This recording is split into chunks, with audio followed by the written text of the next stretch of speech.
Hello, everybody, and welcome to Frightmare HQ on this beautiful Wednesday.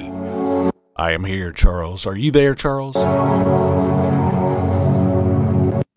You're my foreboding music. It's for you. The foreboding music. Play it again. Okay, here it goes. Okay, think real hard. Okay.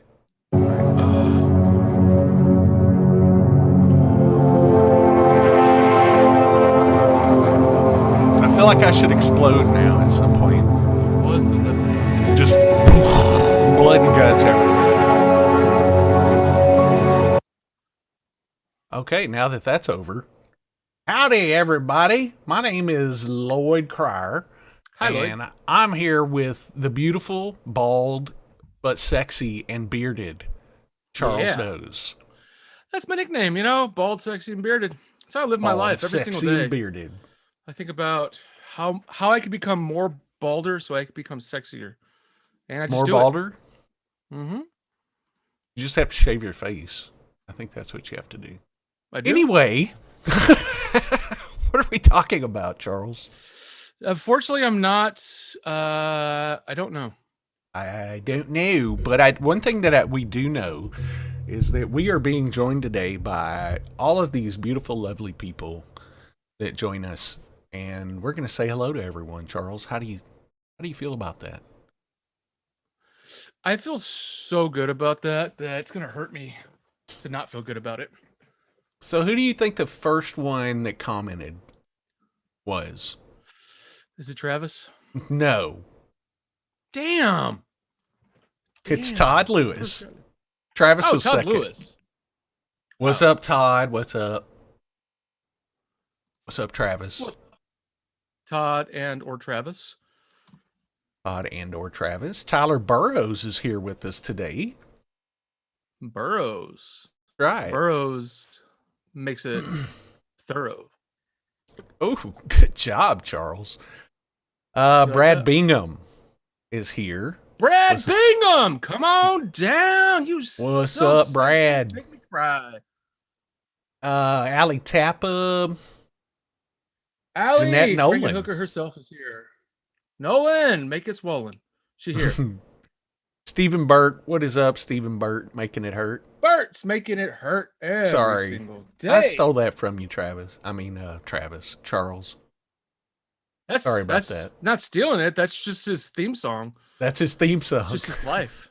Yeah. Hey, Stephen Burt, making it hurt. 9954371. 1212 Loop 12. Stephen Burt. 1212 Loop Tab. Call on down. Stephen Burt will make it hurt today only. We run through and special. You make one thing hurt, he'll make the second one hurt for free. Nice. Ashley Guillory's here. David. Shit. I got too much gin in this. David Dugas. I don't think I've ever tasted gin. I really don't. It kind of tastes like a leprechaun's butthole. That's kind of what I'm assuming leprechaun's butthole tastes like. Good. Gin. It's actually okay if you have the right amount, like any butthole. Nice. Okay, I would say hello to Chrissy Gilliland and Raven Rose. Howdy, ladies. How are y'all doing? What's up, ladies? Welcome. Welcome to the party. Kolchak's here.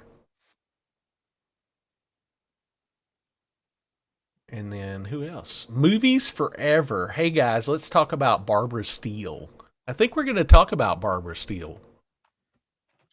We are going to talk about Barbara Steele today. Barbara Steele exists. I mean, basically, if it's a movie from the 60s, it's probably something to do with Barbara Steele or Vincent Price.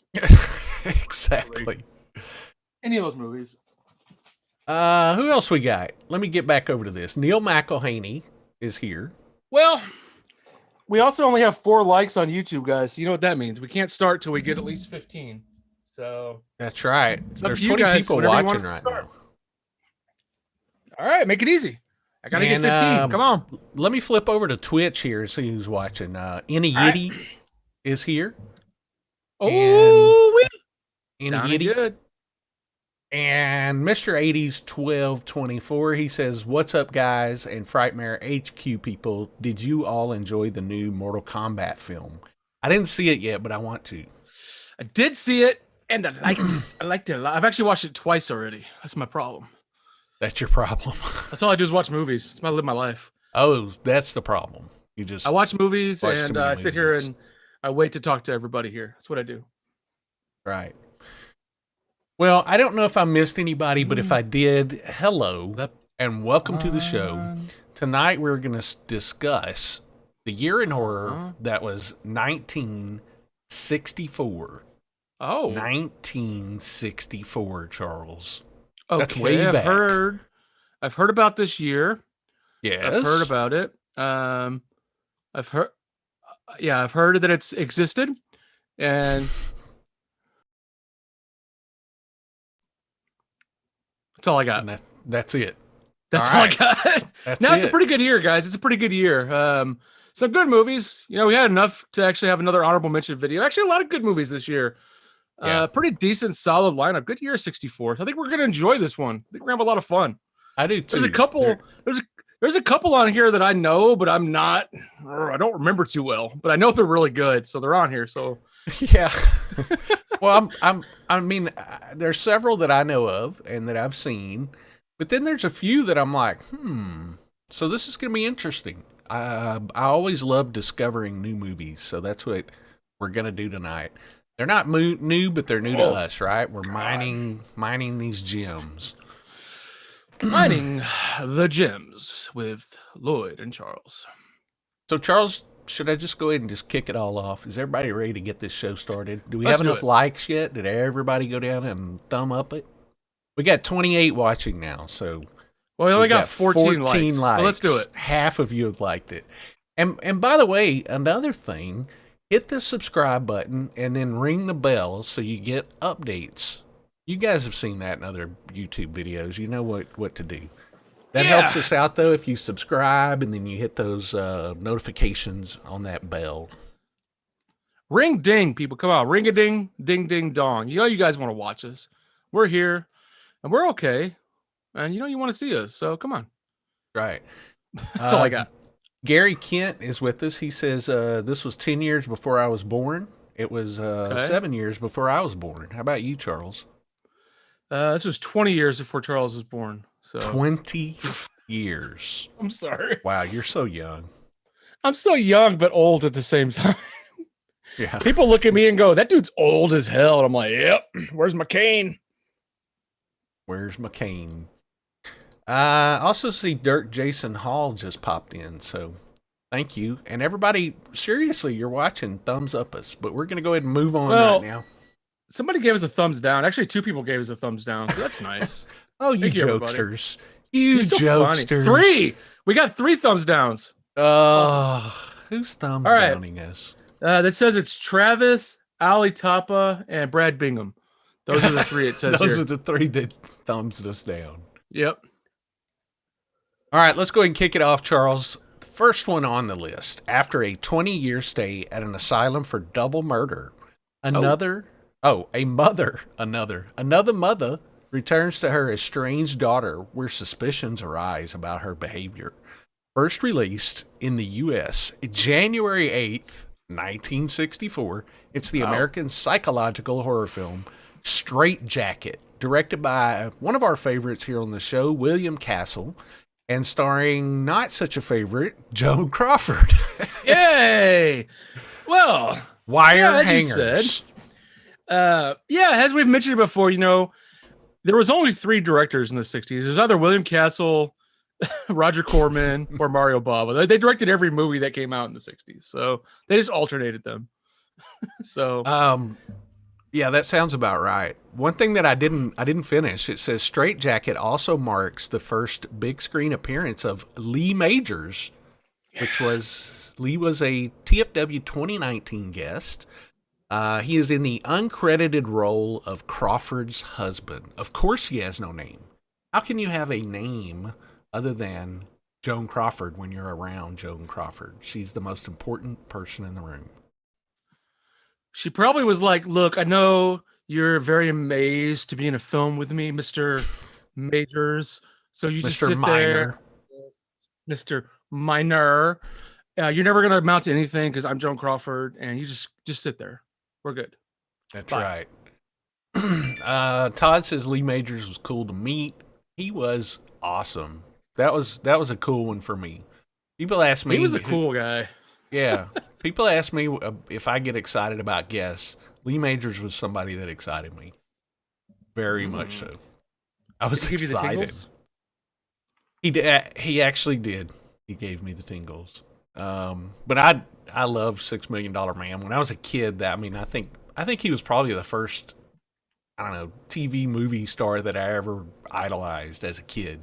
Anybody my age idolized Lee Majors, $6 Million Man. Yeah, we know he did the fantastic The Night the Reindeer Died. That's right. That's a fantastic flick. At some point, I've been trying to win the lottery, guys, so I can make a full-length feature out of that with Lee Majors. I don't care how old he is. We're doing it. And I'm going to play Santa Claus. Who else popped up in that? There was somebody else in it. In that little short thing. I don't remember. It's me. It's me. I don't remember either. What were we talking about? We got a trailer. Yeah. We got a trailer for Strait-Jacket. Let's launch right into that. There she is. Yeah. You know, this is actually a pretty fun movie. This is it's actually a little scary. It's a lot of fun. Joan Crawford's insane in this movie. She's insane in every movie she's in, but she's great in this. It's pretty low budget, and yeah, I mean, it struggles a little bit to get through. It kind of feels like something that could have been a TV episode that they moved to like a extended out to try to be a movie, so you feel like it's dragging a little bit as you're watching. Oh yeah. But does it feel like a Twilight Zone or something? Or? Maybe something like that, you know, something. But it's Joan Crawford's a great actress. I mean, any scene she's in, like you don't know if she's acting or if she's generally just insane. You're like what's she doing? I don't know. I can never separate her from Mommy Dearest. Yeah, it's just by Strait-Jacket tension. I don't know. I don't know that probably the first movie I ever saw with Joan Crawford was Mommy Dearest. You know what I mean? My little girl to think I was yeah, and you know, this movie was pretty tame by today's standards, but it was pretty good for back then. You know, there's a lot going on in this. You know, she plays this woman who's institutionalized, and she comes out 20 years later, and all these axe murders start happening. She was institutionalized for killing her husband with an axe. So it's fun though. This is about the end of Joan Crawford, though. I mean, this is like, you know, she was riding some success from what happened to Baby Jane. You know, they got into this, and you know, they're really she did well, but it was pretty much the start of the end of her career. You know, it was really a struggle after this for her to get anything else. And I definitely recommend this one. It's a lot of fun. Well, I was gonna say it kind of seems like it had to be a step down for her. I mean, I love William Castle movies, but this seems like out of her league, like way beneath her. Yeah, kind of, but I mean, this is kind of the time where, you know, what happened to Baby Jane was a rare film for her. Her career was pretty much over when she did that, and that was a big success that she thought was going to jumpstart her career again, and it really didn't. It got her this role, which paid her pretty good, and then it was kind of like, all right, well, we're kind of done with you, Joan, because you're insane. So let's just roll. Let's just forget about you for a little while, okay? She's like, no, I'm Joan Crawford. Oh my goodness. What do I do? Man. That Mommy Dearest, man. I want to go back and watch that movie. I haven't seen it in forever. All right. Which one, Mommy Dearest? Yeah. Yeah, it's William Castle though. It's a campy film. It's a lot of fun. I'd say this one's probably a little more well put together than some of the other ones he did, but it's still one of his campy films though. Yeah, there you go. That's what I got for this one. Travis says no Lloyd. To what? Me going back and watching Mommy Dearest? I gotta see that movie again. It's probably depressing as hell. Yeah, Ali said it right. Hollywood wasn't good to women who were past their 30s. Definitely in the 50s and 60s.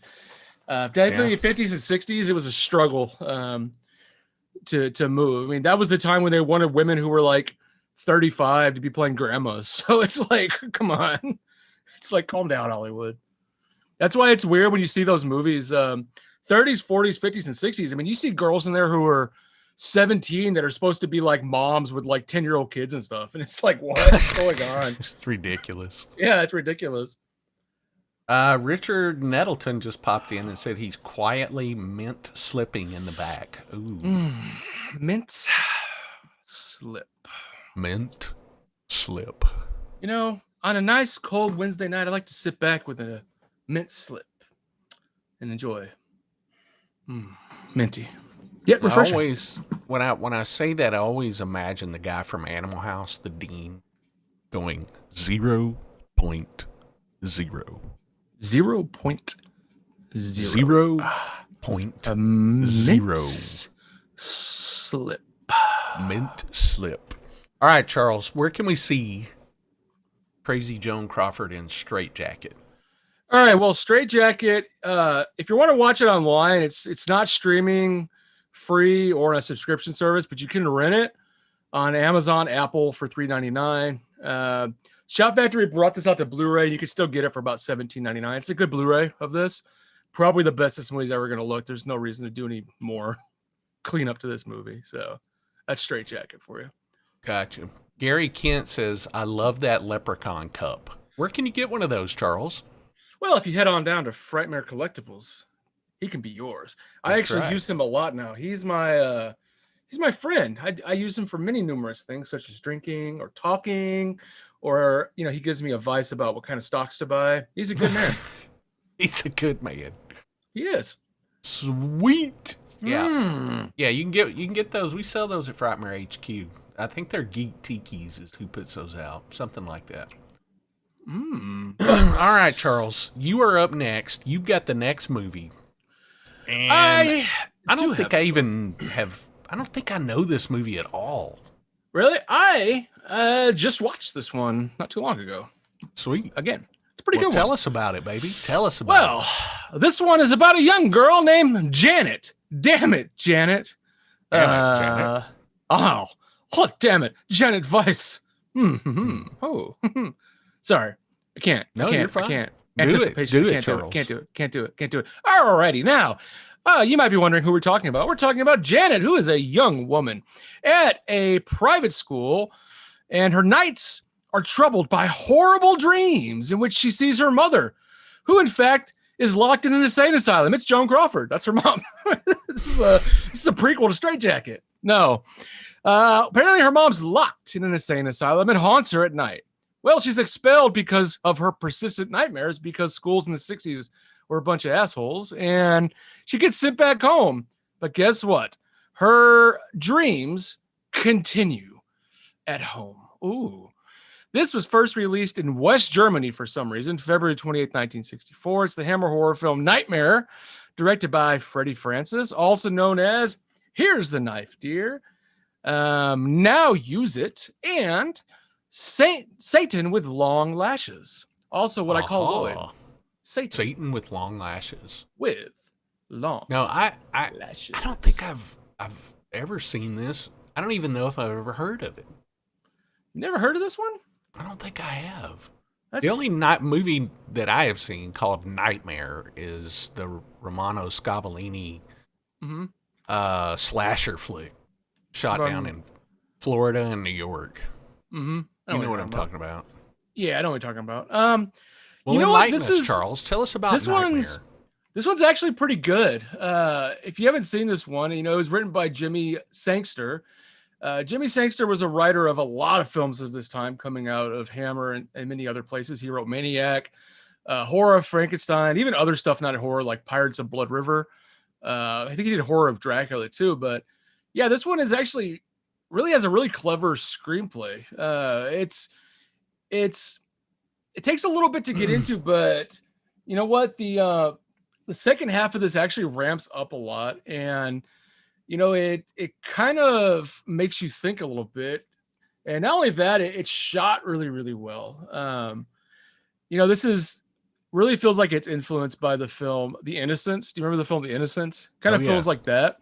But it's like it's one of your kind of traditional gothic type films, but I think this is actually a really great film, and it's one of the lesser known Hammer films. Like you were saying, not a lot of people have seen this one, and it's a great chiller. Like I said, it reminds me of cult movies. It also it kind of feels like a reworking of Diabolique in ways too, but it's surprisingly well acted, surprisingly well shot, and I think more people should check this one out, especially if you're into gothic horror and really like gothic horror and you haven't seen this. It should be at the top of your list.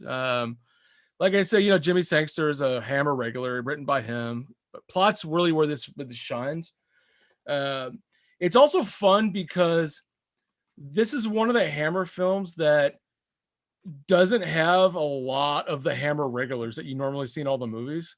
So you get a bunch of fresh faces in this that add a little bit of difference to it because, I mean, let's be honest, I like the Hammer films, but if you watch a lot of them in the row, it kind of blend together because it's the same people in them. And you're like, which one was that? I don't remember. Right. Like, hold on. Yeah. Let's go back. I used to always get the Dracula movies mixed up because I saw a lot of them as a kid, but I never could remember which one was which. Yeah, you're like, I'm the same way. I remember watching a lot of the Dracula films when I was young, and then I got to be older, and I was like, are you sure there was that many? It seems like there was just one. Yeah. One really long one. Yeah, but like I said, solid film, really great film. And definitely, I mean, we just talked about Strait-Jacket, and this kind of goes along really well with Strait-Jacket. This is kind of one you could probably double feature with Strait-Jacket. It would fit right in with it. And oh, excuse me. Yeah, I mean, the acting is really good. Like I said, a lot of people who aren't regulars, like I said, not people maybe people don't know, but David Knight is really good in this. David Knight's a pretty decent actor from the 60s, mostly known for television. A lot of people who went on to do television were in this. Jenny Linden was in this. Linden, also a television actress back in the day. And these are people who are really, really good. I think that you guys should really grab this one and check it out. And like Brad Bigman said, this one is included in the Hammer Universal set, and it's included in the Hammer set, and it's actually the only way you can get this movie on Blu-ray. It's the Hammer Horror 8 film collection. This one is dropped on. I'm trying to remember what else is on that Hammer Horror 8 film collection, but it's a pretty good set. I think it's Curse of the Werewolf is on that, Night Creatures, Paranoiac, some other ones. And it's only like $30 for that whole set. It's definitely a fun one you guys should pick up. Sounds like a good deal. Yeah. I mean, it is. But definitely one I don't think a lot of people have seen and are familiar with, like you said. Freddie Francis is actually a pretty talented filmmaker. Mostly known for movies in the 60s and 70s. He was the uncredited director of Invasion of the Triffids, if you remember that. Yes. He also did Deadly Bees, Skull, but he also did Trog from the 70s. Remember Trog? Yep. And the first Tales from the Crypt movie. He directed that from 1970. Wasn't Trog Joan Crawford also? Yeah, Trog had Joan Crawford and Michael Gough in it. It's funny. That's really you see Joan Crawford, you're like, oh, poor Joan. Yeah. Poor Joan. Yeah, and the guy who directed this, Freddie Francis, actually was I think we talked to him about a little bit in some of the past films we did because we talked about it a little bit in the 60s already, but he ended up winning an Oscar for cinematography for Glory, but he also did cinematography for Elephant Man. That's kind of what he did later in his life. So that's why you got a really solid movie from, a studio that didn't use a lot of these people. So that's why I say check it out and watch it. Cool. Yeah. All right. Moving on to the next one, right, Charles? Move on to it. What do you got? I got When Her Grave is Disturbed by Modern Day Land Developers. Land Developers, a 300-year-old witch is accidentally resurrected and terrorizes an English village. First released in the UK, March 1964. It's the British horror film Witchcraft, directed by Don Sharp and starring Lon Chaney Jr. I don't know this movie either. Yeah, this one is this one's pretty good, actually. This one's a little better than you might think it would be. this is a movie that is essentially almost a B movie in a way, but it's one that I think is a lot better made and a lot better developed as you watch it than some of these other B movies that have attained to like cult statuses. And this one is mostly unknown by a lot of people. It's kind of been forgotten. Okay. It's actually pretty good. It's not, it's not much to the story. It's a story we've heard before, but kind of what sets this movie out is it's the set design of this is really good. They did a really good job dressing the set and a lot of the stuff that's used in this. But Yvette Reese is in this. She does a really good she does really good as this witch in this. Yvette Reese is not really a known actress. She didn't do much. And she's one that after I saw this, I went out to try to see some more films that she did. And well, I didn't really find much else, unfortunately. And she does really good in this. She's kind of a standout in this. But it's got some really cool shots in it. I think you guys will like this one.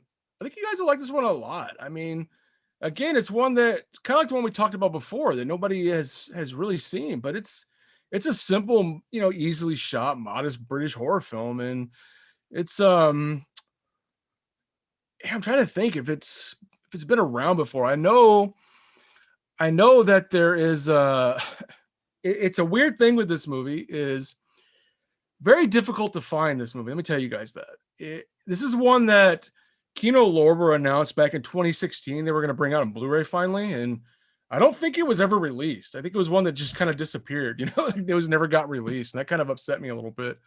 I have this one on DVD, and I really think it would be better on a nice resto of this. But this is a movie that really I think should have attained a better status. I think this should have been a classic cult film that a lot of people knew and enjoyed, and I think this kind of has legs to be a cult favorite if we can get it in more people's hands. And that's kind of why I'm hoping that a Blu-ray is finally released. I don't think the Blu-ray was ever released. And I remembered that today, or when we were doing this list, that Kino Lorber announced a Blu-ray, and it was supposed to come out like a few years ago. I never thought about it. I went back and looked, and it's like it never came out. It's like it just didn't exist. So Just pretty dropped good off though. the radar.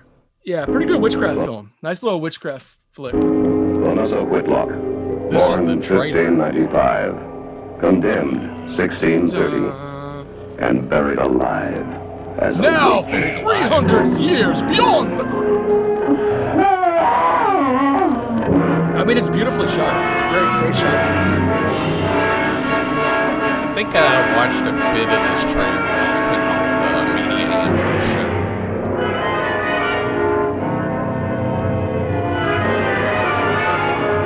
Yeah, this is Guys,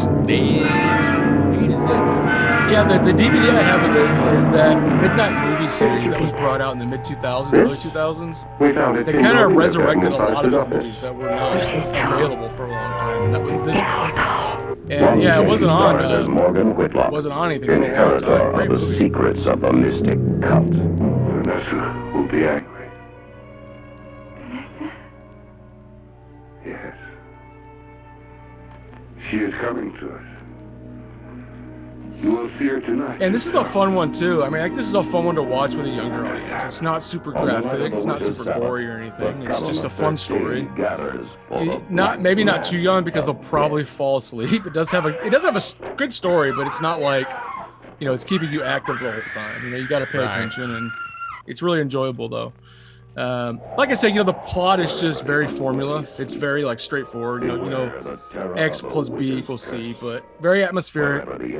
Great performances, great set direction, great use of limited budget by, they did a lot of shrouding things in fog, how they would do back then to save budget and stuff, and works really well in this.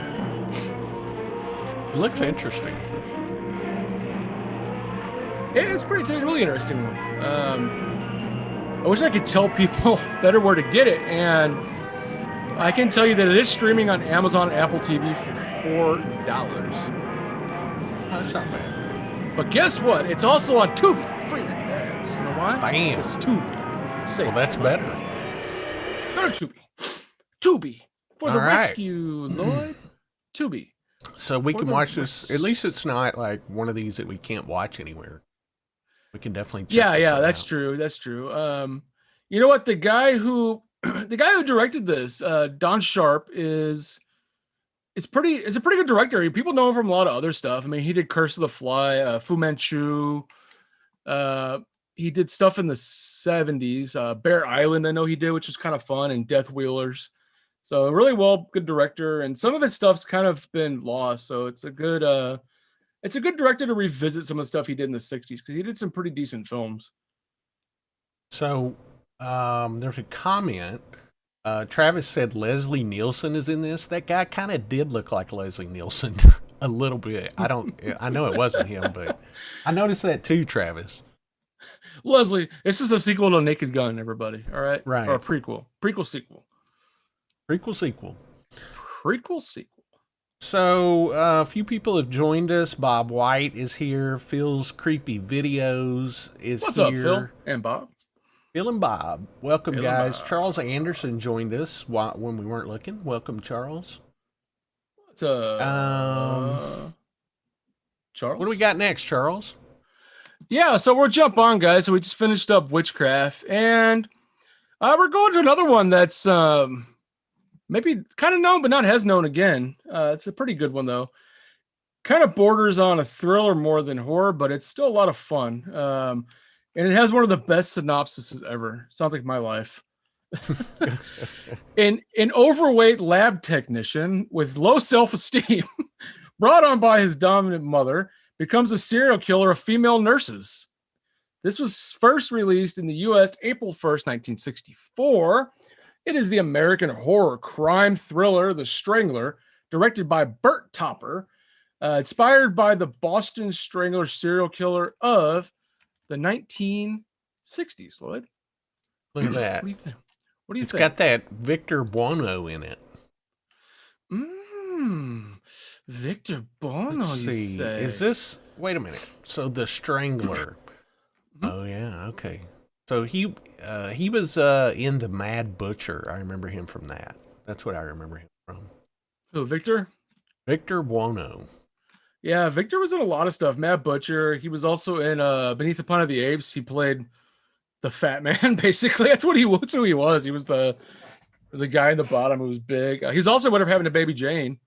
Yep. Hush Hush Sweet Charlotte. He's been in a lot of stuff. So Yeah, I remember him Beneath the Planet of the Apes. bunch of stuff. I mean, he was one of those guys who was kind of a staple through that time that maybe wasn't a big name, but people always kind of knew his face, you know? Have you seen this one? The Strangler? Uh-huh. Yeah, I mean, The Strangler is pretty good.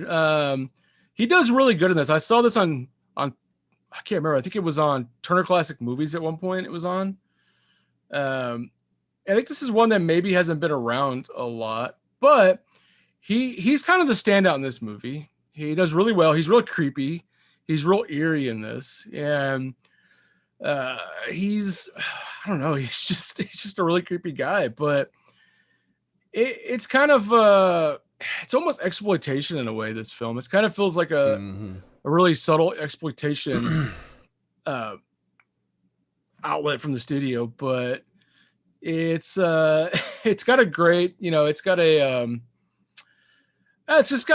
got great fun in it. I mean, everybody in it's great. It's like I said, it's more psychological crime film or thriller film than horror.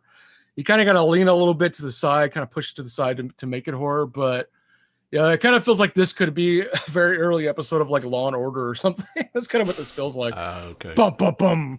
Yeah, that's kind of what you got. But it's entertaining. It's really entertaining. I think you'll like it. I think if you're looking for like a really realistic, straightforward film that's kind of feels like something that could be happening to one of your neighbors, this is a good one for it. It'll leave you. This is sort of keeping with the 1960s psycho theme of everything was mama's fault. It's kind of doing that same thing. Right, yeah.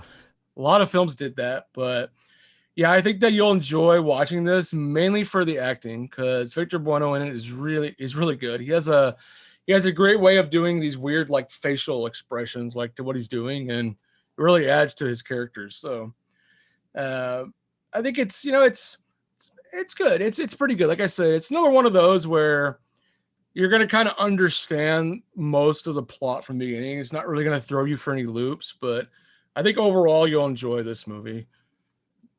Okay. Well, it's definitely something that I want to check out. Where can we watch it, Charles? Lloyd, you can watch it at Lloyd's house tonight only. No. So this is a fun one. This is actually streaming free on Tubi with ads. And there's a $2 rental on Amazon. Now, that's only an SD rental. Now, what's weird about this movie is it has only ever been released on VHS in the US. That's the only way you can ever get this is on VHS. And that's the only quality basically you're going to find of this is upconverted VHS. Not sure why this has never been restored. I don't know if there's a problem with the master. This has only been released in one country on DVD, and that was France. So you can order in a Region 2 French Blu-ray if you have a Region 3 player. But really, the French DVD of this is not much better than the VHS. So I would say just get your VHS. The VHS is actually pretty popular too. It's a little difficult to find when you do. It usually runs about $40 or $50 because it's no other way to get it. So it's kind of one of those movies that I have to praise Tubi for having this stuff, because these are movies that, much like Witchcraft, that if Tubi didn't have these on with ads, giving them to people, there'd be nowhere for anybody to watch these. So they're kind of a helping hand in our world of horror, Definitely. Yeah, I find myself watching Tubi a lot lately. So Tubi, if you want to sponsor us, Tubi, contact me at Charles Doze at Frightmare HQ. Yes, Tubi. That's right. We are talking to you. We're talking to you, Tubi. Mr. Steve Tubi. I'm not sure that's what his name is, but that's probably what his name. Steve Tubi, if you're out there, I'll help tie those tubes. So join me. Boom. All right. Oh, let's get a little more known now. Let's get a little bit more known, right? A little less obscure. Let's talk about this one. A masked, shadowy killer brutally murders the models of a scandalous fashion house in Rome. I think everybody knows this one. First released in Rome, April 10th, 1964. Roma. It's the giallo psychological horror slasher film Blood and Black Lace, directed by Mario Bava. A co-production between companies in Italy, West Germany, and France, also known as Six Women for the Murderer. This is one of the earliest examples of giallo, basically. Mm-hmm. Very, very early. And if you guys don't know, Lloyd also starred in an adult film called Six Women for the Murderer. So you can find that coming soon to frightmarehq.com. I remastered it myself in the bathroom. Gotcha. Sorry, I got a text in. I was like, it's like I got ADD for a second there. I was like, what? Sorry. But Blood and Black Lace is a really cool film. Also noteworthy for a killer that has like a claw hand, and that's how he kills people. It's definitely a black gloved killer guy, and he's got all the tropes that we find in giallo killers, that have been made over the years. But we've talked about this one a lot, Charles, and most recently when we did our Mario Bava retrospective or our Patreons.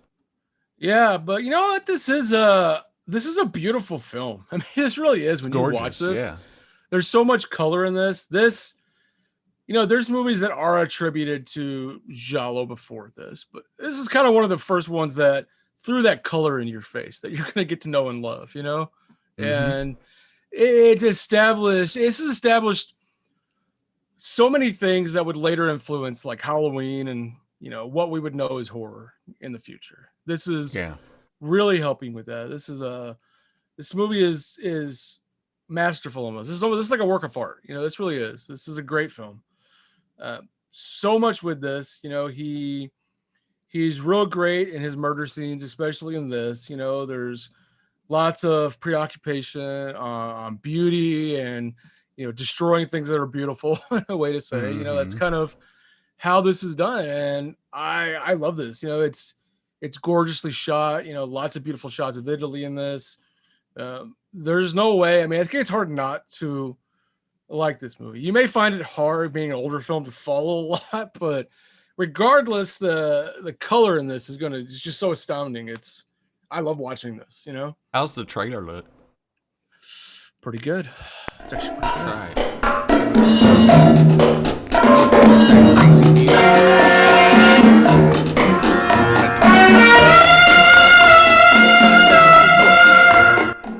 There we go. Sorry, I was really loud. 3, 4. Is this Sesame Street, Charles? They're counting. Oh, 6. Donne parla sassy. That's 6 women for the murderer. Mm-hmm. 6 women for Lloyd Cryer. 6 Women for Lloyd Cryer, the movie that I'm making with Lloyd. I remember this took place in the fashion industry. And he's like going after models or something. Yeah, basically. And the 6 Women for the Murderer title is essentially, I mean, you could call it the actual title because that's the literal Italian translation of this film. It's 6 Donne per l'Assassino, something like that, which is 6 Women for the Murderer. Right. But yeah, I mean, his metal claw glove in this, it's just so many things that, like, you feel like this is like, when you watch this, you're like, man, this is where they got an idea for a lot of things that happen later on in horror. Yeah. And look at that, like you said, look at this, the colors on this. It's gorgeous.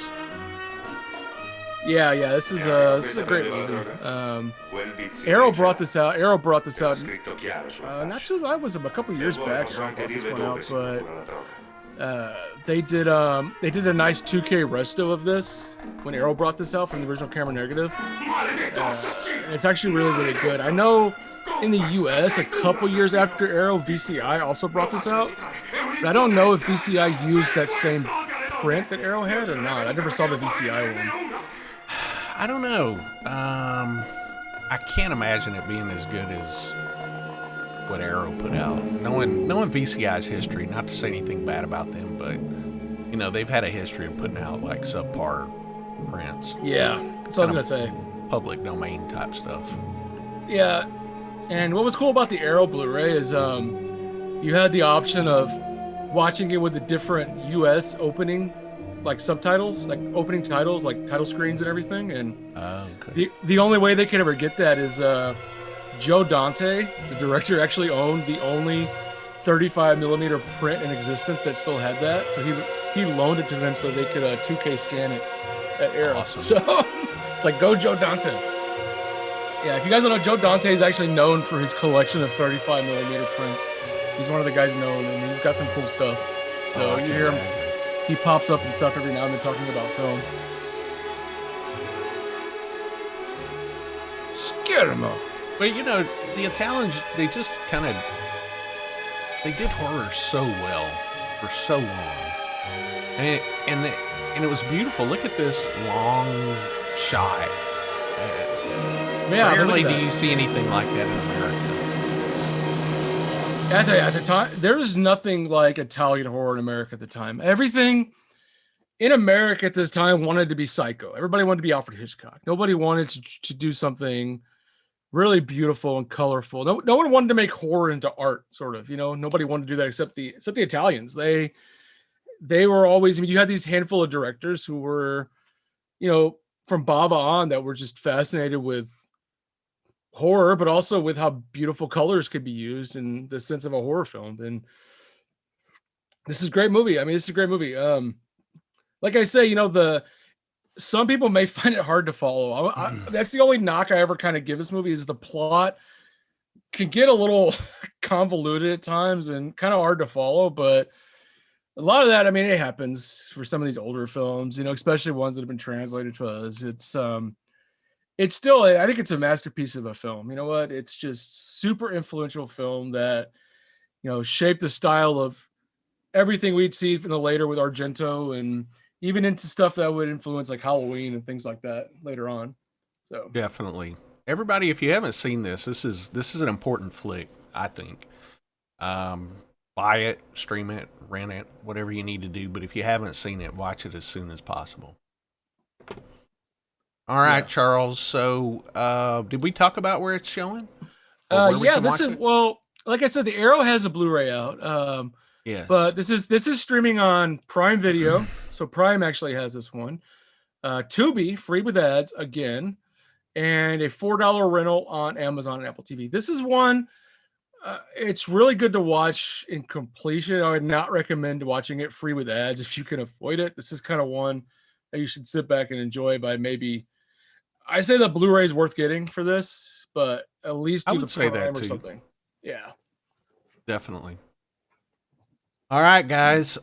We are moving right along at a good brisk pace. The next one is yours, Charles, and this is definitely something everybody knows. Oh, hell yeah. What do I got? Oh, I know this movie. When a disease turns all of humanity into living dead, a lone survivor becomes a reluctant vampire hunter. This was first released in the U.S. May 6, 1964. It's the Italian-American post-apocalyptic sci-fi horror film called The Last Man on Earth, directed by Ubaldo Raggiano and Sidney Salco, and also starred Vincent Price, of course. And most definitely known is based on the 1954 novel I Am Legend by Richard Matheson. Fantastic novel. Charles, let me ask you a question. You can ask me 12 It's always questions. been rumored that Romero was in some way inspired by this movie to make Night of the Living Dead. Is that true, or is that just one of those rumors? We need to look that up. Well, you know what? I'm going to say that I don't know if that's ever been confirmed. Can we say that? I don't know if that's ever been confirmed, but this movie. Well, here's something from Screen Rant I just found. Here's how it had a major impact on Romero's Night of the Living Dead. But this is a fairly new article. This is December of last year. It says not only is Romero's Night of the Living Dead a classic, but it also introduced zombies as viewers know them today. There is a lot here. Go ahead and talk about it, and I'll read. So what I can tell you guys, Night of the Living Dead owes a major debt to I Am Legend. So there you go. I think that's the thing is, Romero has never openly said that he tried to make this, make a remake of this movie or anything. But I mean, this Night of the Living Dead has a lot of similarities to the I Am Legend novel. There's a lot of similarities in the vampires in this. You know what? Mm-hmm. They are weird vampires that people say are zombies like Romero made. In fact, I mean, I think it's a little bit different in a way. I could definitely see some similarities between this and Night of the Living Dead, and I think anybody who's seen both of those. This article ends with this quote, and I don't know if this is true or not, but it says, Romero was never shy about the influence I Am Legend had on Night of the Living Dead either, telling the BBC in 2005, and this is in quotes, well, I always say I stole the idea from Richard Matheson's novel. Mm-hmm. So from his novel, I Am Legend. From his novel. Yeah, I Am Legend, it's known for an I Am Legend. So to try to disguise my theft, I went with Flesh Eaters. Romero. Well, that's Romero, but yeah, I mean, that's kind of the thing is it's definitely, I mean, it's more influence from his novel. Like people, as far as to call it like between this, this movie's not, you have to say it's more of a tribute. Like Last Man on the Earth, it's kind of similar to Night of the Living Dead in the way it's shot, but I mean, yeah, it's I Am Legend. I love it. I love Last Man on Earth. It's a great the novel's movie. fantastic. Oh, I yeah. mean, I Am Legend's fantastic. Matheson again. That's Matheson. Matheson was a genius, and I read I Am Legend super young, and I've read it a bunch of times. Really fantastic story, and I I don't necessarily think this movie is as good as the novel. I'm gonna tell you that. I know a lot of people who really, really like Last Man on Earth. I can tell you guys that I am a really big fan of the novel. I'm a really big fan of the Omega Man that came out a few years after this. I think that's a lot better film, but a lot different. It's a lot different than I should put it.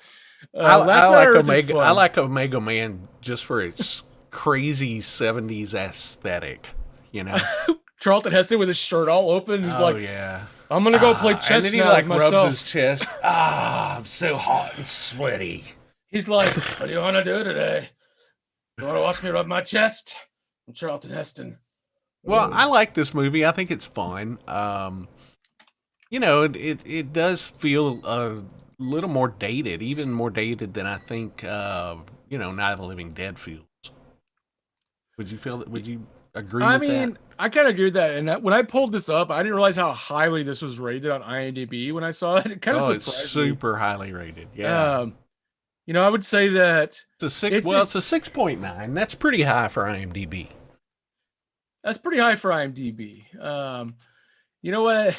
I think that Omega Man's like lower than that, which it shouldn't be. But I think the highlight of this is Vincent Price is in like every movie that came out this year. It's not his fault. He always worked, you know. But yeah,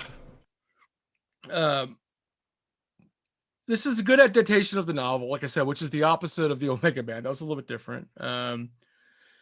It's I don't know. I think maybe it feels really cheap, and maybe that's just because it was budgetary constraints. You know, maybe it definitely feels like a low budget flick. Yeah. Yeah. So I think that's why. I mean, it's super low budget. I mean, yeah, it's a thing I think you need to watch if you haven't seen it. You know what? It's low budget enough where it feels like it feels in the quality levels of like a Twilight Zone episode. You know, that's kind of like where you're at with this. It's like they should have been on TV maybe, but apparently a lot of people like this, and you know what? I mean, more power to you. I mean, I don't want to know. I love post-apocalyptic films. I love anything that tells a story like this. This is not one of my favorites. Yeah, like I said, I found a lot of it just to be cheap. I also found it to be really slow and just very struggling at times for me to get through it. You know, it did the graininess of the black and white helps this movie. That's one thing that does help it. You know, it feels like it should be shot that way. This is something that wouldn't have done well in super high def color, but they didn't have the budget for that anyway. So, yeah, you know. Hey, look at this. Ingrid Hubert just super chatted us. For all you do, Lloyd and Charles. Y'all are boss, heart exclamation, heart exclamation, heart exclamation. Ingrid. Wow. Ingrid, did you get your box yet, Ingrid? Ingrid should have got her box already. Oh yeah, she was the winner. Thank you for the super chat, Ingrid. You're awesome too. We think that you are boss as well, right, Charles? Man, yeah, I think Ingrid's amazing. Ingrid's my homie. She knows that. We talk about it all the time. That's right. Travis Brown said this could have been a Jala movie. You know what? If Mario Bava could have got the budget to direct The Last Man on Earth, that probably would have been the most fantastic movie ever made. Just tell you. Yeah, that. It would have been awesome. It would have been Last Man on Earth with Vincent Price, directed by Mario Bava, dubbed in English for no reason. Like, yep. Did you already talk about where you can watch this one? Last Man on Earth is kind of everywhere. It's on. There's a lot of public domain prints of this movie. So yeah, this movie actually went into public domain in 1980, surprisingly, many years after its release, because there was an issue with them renewing the copyright for this. So it dropped into public domain, and it was everywhere. This is one of those ones for a while on VHS. There was 1,000 copies on VHS. Like everybody brought this out when it hit public domain. Absolutely. But I mean, right now it is. It's on Fandora, Hoopla, and Canopy. It's also streaming free on basically every free service you can think of. Tubi, Pluto TV, Plex. $2 rental.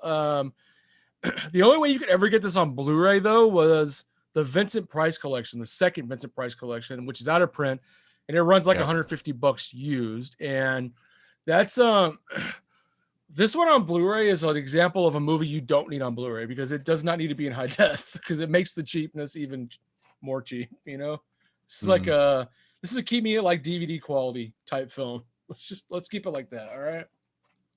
Gotcha. I thought that print looked really good, but yeah, it does. You know, it exposes more than you want to see. Like you do, Lloyd. You always expose more than I want to see. Oh, thank you. All right, guys, let's go to the next movie on the list. That one's mine. Is it you? Let's see. Yep, I think so. Okay. Yep, it is. Okay, a European prince terrorizes the local peasantry while using his castle as a refuge against the Red Death plague that stalks the land. First released in London, June 24th, 1964, it's the British-American horror film The Masque of the Red Death, directed by Roger Corman and starring, guess who? Vinnie Price. Did he ever sleep? I'm telling you. Based on the 1842 short story of the same name by Edgar Allan Poe as well. It includes subplots derived from the short stories Hop Frog by Poe and Torture by Hope by Auguste Villiers de l'Isle Adam. What the hell? That was a mouthful. Hey guys. Torture by Hope. Okay, Auguste Villiers de l'Isle Adam. Whatever, however you pronounce it. All right. We need a theme music for every time we say Edgar Allan Poe. How about, let me grab one here. Okay, Edgar Allan Poe movie, guys. Oh, perfect. That's it. Guys, so, Masque of the Red Death. Yeah, Masque of the Red Death was written by Edgar Allan Poe. Oh, Edgar Allan Poe! Hey! Is this kind of like the Pee-wee, where they all scream when you say the word of the day? Yeah, what's the word of the day, Lloyd? Edgar Allan Poe. Yay! So this is a classic story, of course, everybody knows. And it is a classic film. Here's the poster for it. Look into his face. What is that? Somewhere among these squirming, teeming terrors, in this orgy of evil, is the thing whose vile desire she must obey, or those she loves will scream out their lives on a blood-stained altar of horror. No, I don't want it, Lloyd. I don't want the horror. I don't want the bloodstained altar. I don't want it. Yeah. Well, this is, I don't know, this is a classic story. What do you think about Masque of the Red Death, Charles? Well, you know, this is the 7th, I think, of 8 Corbin Poe adaptations. But they're all pretty good. You know, he plays a guy that's called Prince Prospero, which is probably the best name I've ever heard. So it's a great Prince name. Prospero. No, I'm calling him Prospero. I say Prospero. Oh, no, wait, Prospero. Prospero. Like Ross Perot? I just remember we had to study this story in junior high. I bet you did. But you studied it well. No, I mean, this is a pretty good Corbin film. Like I said, he did a few of these. This one kind of feels more like a Hammer horror film than maybe the other ones did. It kind of, I feel like he's more of a deriving from that side at this point, but it's actually a pretty decent film. I don't think that's really scary in a sense, you know, but it's I think it's a pretty good little film. I think there's a lot going on here. Again, Vincent Price is great. I mean, what else can we say? Yeah, it's Vincent Price. No matter what he does, it's good. Yeah. Right. I think this is one of his great performances. I mean, when I talk about some of the best roles he's done, I mean, I think this is kind of up there. He's really good in this, and it's shot really well. I mean, there's a lot of great colors in this, and really atmospheric. I mean, the lighting is used really well in this. Kind of adds to everything. Yeah, I like it. I mean, I think this is one of my favorite. Brad made a joke. He said, like a blind man at an orgy, I was going to have to feel things out, lol. Oh, Jesus. That was so corny. I loved it. Okay, yeah. No. So I was going to say, I mean, out of all of the, all of the Corbin Poe adaptations, there were some good ones. I really like this one. This is kind of one of my favorite ones. I think it's really, really well done. This is Corbin doing a lot of these. I really enjoyed them. This is I really like this cinematographer. I said it shot really well. Nicholas Roeg shot this. I know him mostly for doing the 1990 film The Witches of Angelica Houston. He shot that movie. Mm-hmm. I love that movie too. But yeah, I mean, I like this one. I think this is one everybody should check out. Besides Poe, I mean, Hazel Court's in this, and Hazel Court's a really good actress. She did a lot of these movies back in the 50s and 60s, like Curse of Frankenstein, Man Who Could Cheat Death. Absolutely gorgeous woman, but also absolutely phenomenal actress. Somebody I guess I wish I could have met, but I think she died like 15 years ago. And she did episodes of like Twilight Zone later on too. Really great actress. So really enjoy this one, guys. What about you, Lloyd? You like this one like that? I do. I do. I have a lot of fond memories of the Masque of the Red Death, but I think I have a lot of fond memories of a lot of the Vincent Price Poe films. So yeah, I do like Masque of the Red Death. Very much so. Yeah, it's good. I mean, has anybody ever brought out like all the Poe movies that Corman did like in one set, that whole 8 set of them? I don't think so, but didn't some of them didn't they wind up on that Shout Factory, some of the Vincent Price stuff, and some of them were by themselves, right? Yeah, I mean, some of them were some of them are all over the place, but I know all of them were made by AIP at the time. So all of them were AIP pictures. I'm not sure whatever happened to the rights to them. I would love just to see the Corman Poe adaptation movies, like a one set. Be a great little set to have. It would be a great set. And all right, I think most of them are owned by MGM, so it shouldn't be hard to put something like that together. All right, I'm calling MGM. Get on the phone with MGM right now. Do it. Doing it. This one is subscription streaming on FlixFling. Streaming with ads on the Roku channel. And then you can rent it streaming like $2.99 Amazon or $3.99 Amazon and Apple. And then there is a Shout Factory Blu-ray. Yeah, this is a standalone Shout Factory Blu-rays out there on this one. So, like I said, lots of these Price movies are kind of all over the place, lots of different all over the placeness in them, but right. Yeah, good one. All right. Do you want me to move to the next one, Lloyd? Might as well. Let's do it. Keep them rolling, man. All right. Journalist takes a bet that he could spend the night in a haunted castle on All Hallows Eve. During his stay, he bears witness to the castle's gruesome past coming to life before him and falls in love with the beautiful female ghost. Woo! That's all I got. This was first released in Rome, July 4th, 1964. It is the French-Italian haunted house film Castle of Blood, directed by Antonio Giammagalette and starring Barbara Steele. Now, Antonio Giammagalette directed this movie, and I like this movie. I like this movie a lot, actually. The living and dead change places. An orgy of terror of whose, Lloyd? An orgy of terror. Mm-hmm. What did you say? Of a blind man or something like that? I don't remember. oh, this one. Sorry, I was thinking of the last orgy we were talking about, the Masque of the Red Death. There was all kinds of orgies going on. What is it with the 60s and orgies? Well, this one is apparently the living and the dead change places, an orgy of terror, because this is now Edgar Allan Poe's Castle of Edgar Blood. Allan Poe. Edgar Allan Poe presents Cheerio Saturday morning from NBC. Castle of Blood. Edgar Allan Poe presents Sesame Street. Edgar Allan Poe. Let's just say Edgar Allan Poe. Edgar Allan Poe. I like it. Barbara Steele's in this. I love Barbara Steele in this movie. Come on, Barbara Steele is she's amazing. Yeah. I think Barbara Steele's is made me a man. She's a beautiful woman.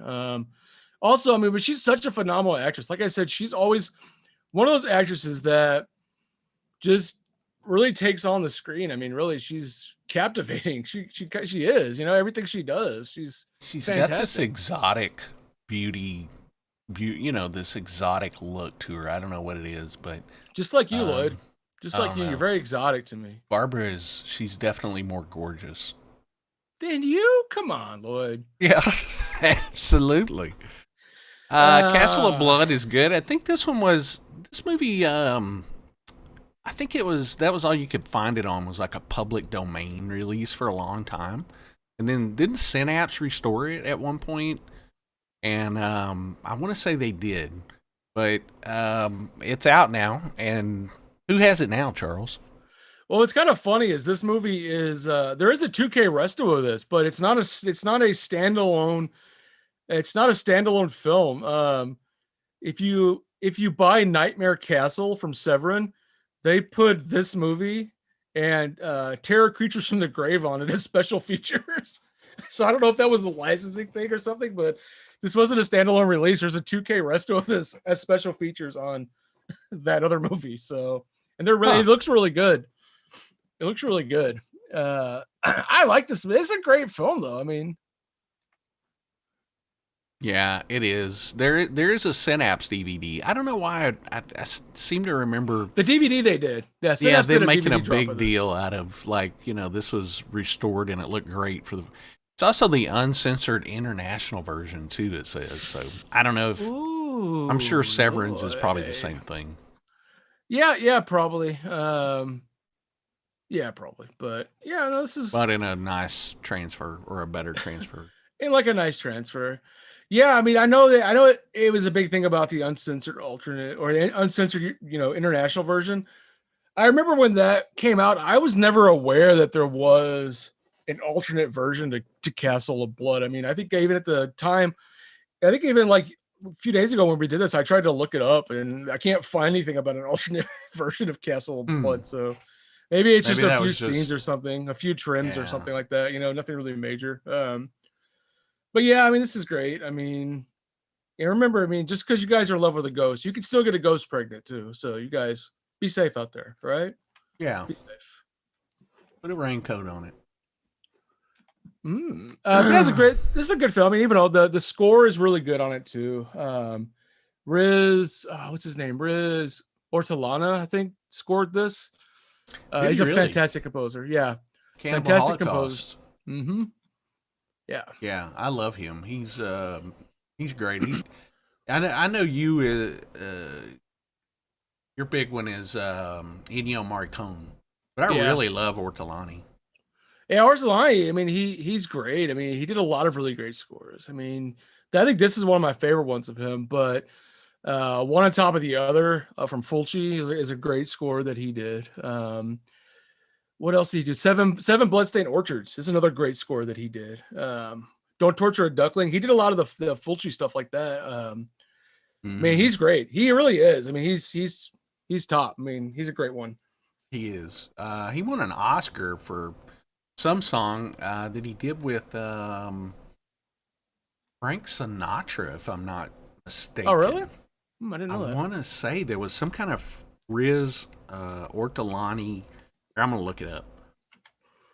Riz Ortolani, Frank Sinatra. Yeah, Ortolani, Frank Sinatra. Yeah. The song, I believe the one that he won for was More, and it's the theme from Mondo Cane. And it has Frank Sinatra and Riz Ortolani. So that's kind of a strange pairing there, but he won an Oscar for that. They go together so well, That's right. Okay, so Castle of Blood looks like Tubi has this one. Of course they do. Thank you, Tubi. $1.99 on Amazon streaming, and then Charles talked about the Severin Blu-ray that you can pick up. What's the Blu-ray again? What's the movie that it's on? Nightmare Castle. So if you get Nightmare Castle, if they include this and a movie called Terror Creatures from the Grave are included on that as like special features, and they're pretty good copies of it too. So it's actually going to buy it. I think that Blu-ray is only like $19 or something. Sweet. All right. Anything else we want to say about this flick, Castle of Blood? Not about this one. You can move on to the next one, which is one I love. This next one. This is a great movie. Yeah. So we've got another Hammer film. Surprisingly, Hammer time. In the early 20th century, a mysterious monster takes human form and terrorizes a small European village by turning its citizens to stone. First released in London and West Germany, August 21st, 1964.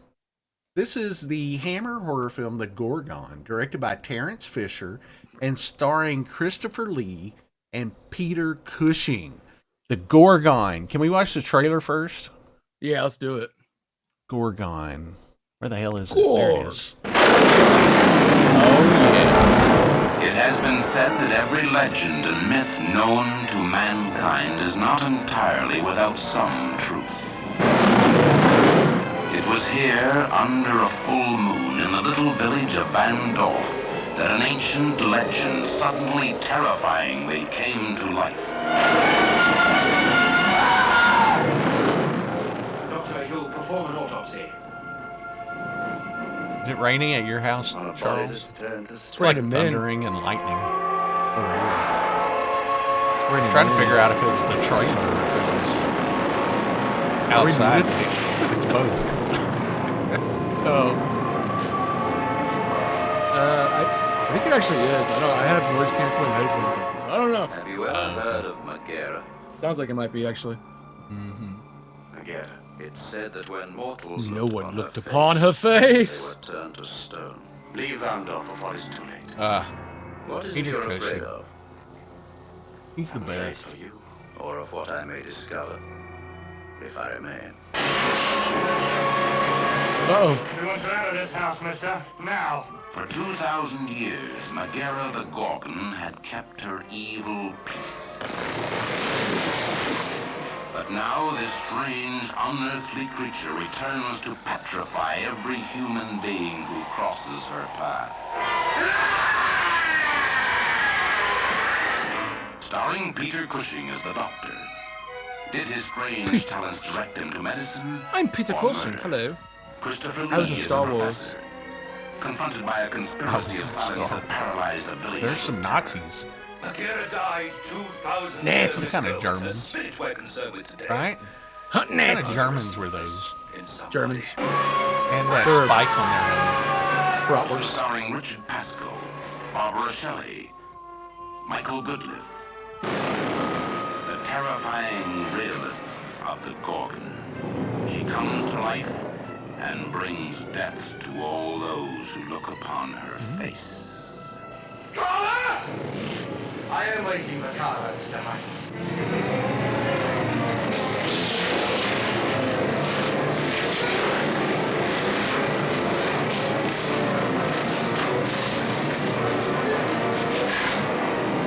One thing I love this time is long trailers. How long can we make our trailer? Let's go with 26 minutes. Tops.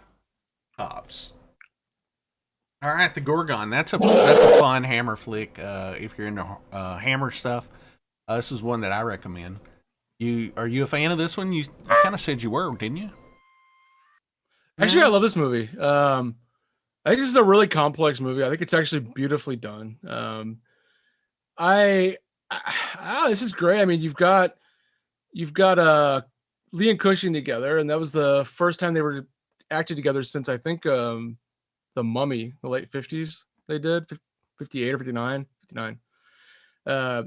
Terence Fisher always said this was one of his favorite films that he had made, and yeah, I think it's great. I mean, the only downside nowadays is the effects don't hold up too well. I mean, when the Gorgon finally appears, it's just this really weird looking.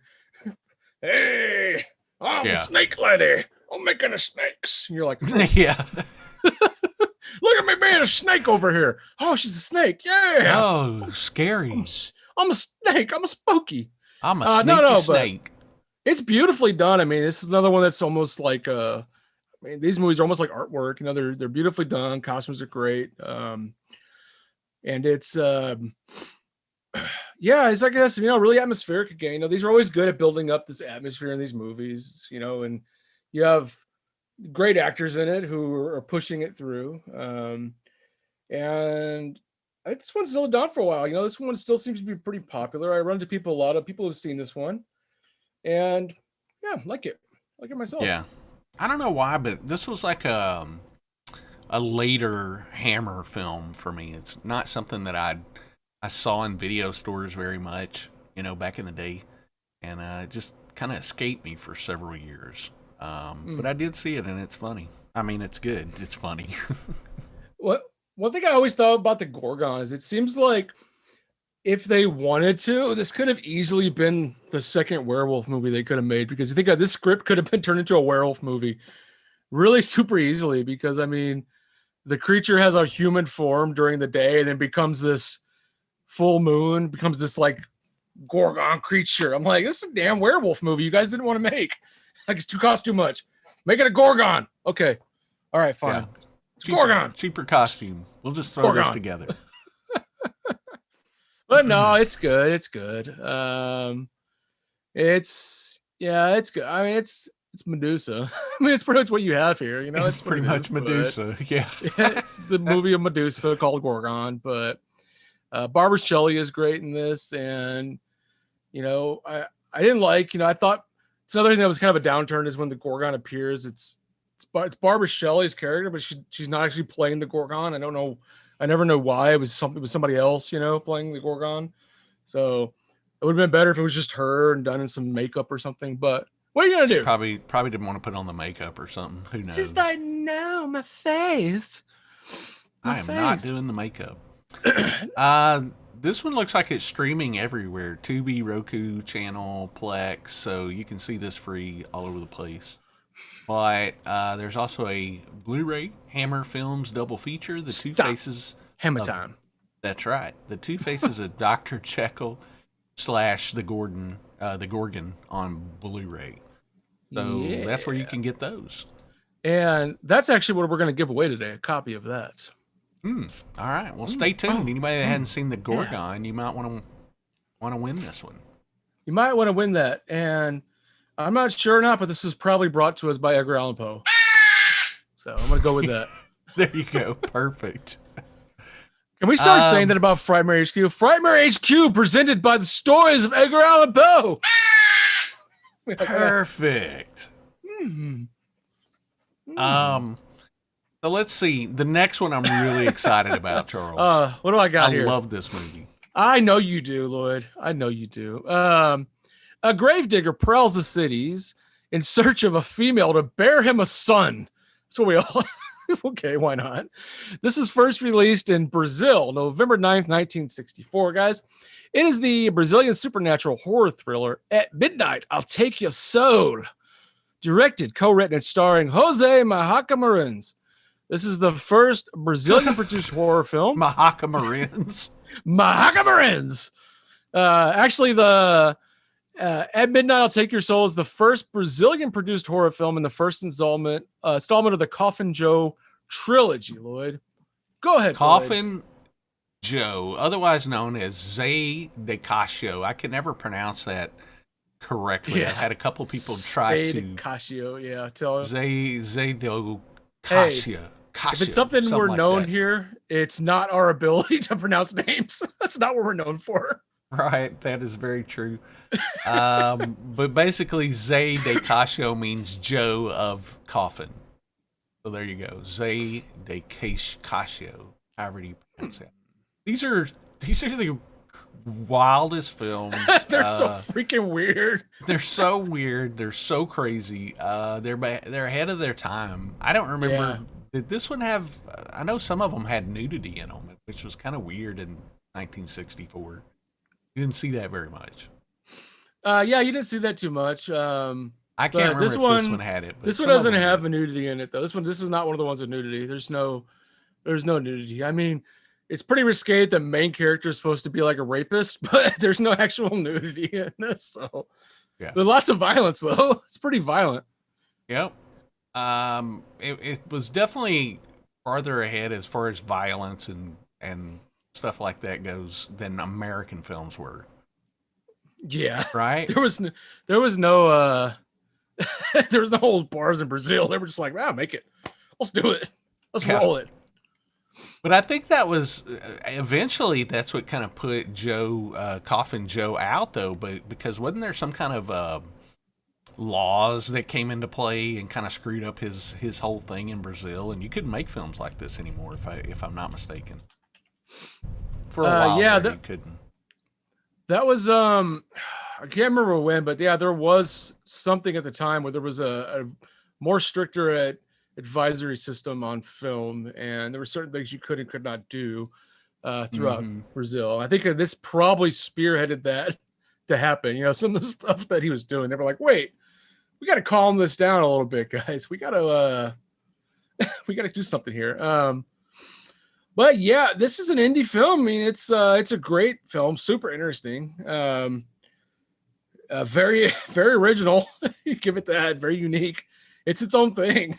It's an impressive film though. It's a pretty impressive movie. I'll give you that. Some probably find it disturbing. They'll probably find it very disturbing. You know, he becomes I don't know. He's just a murderer and a rapist, just out having a good old day.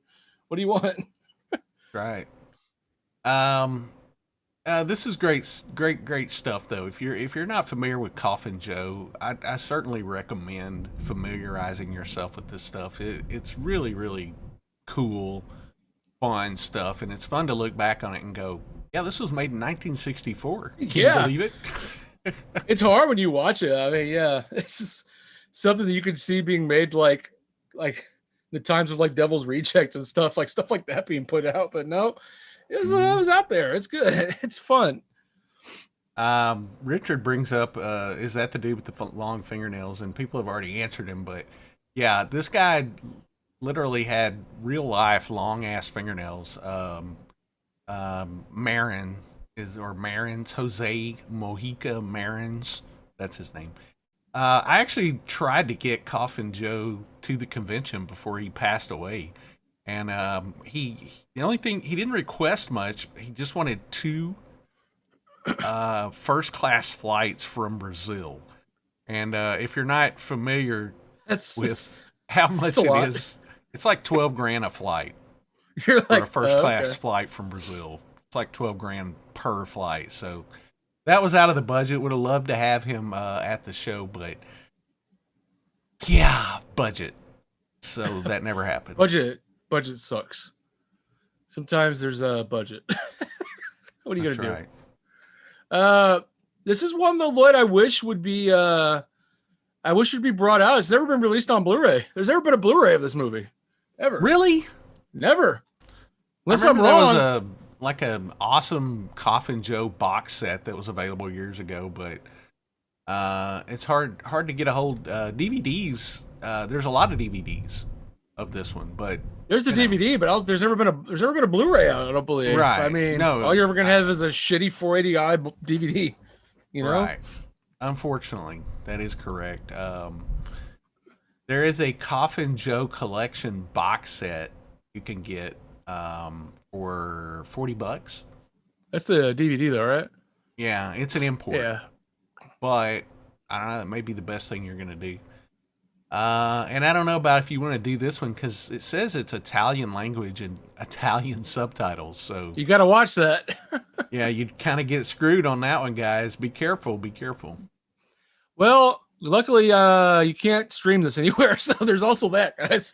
Nobody's streaming this movie. So if you want to watch this one, I recommend getting out there and, finding it. Yeah. The DVD, there is still a DVD from Synapse available.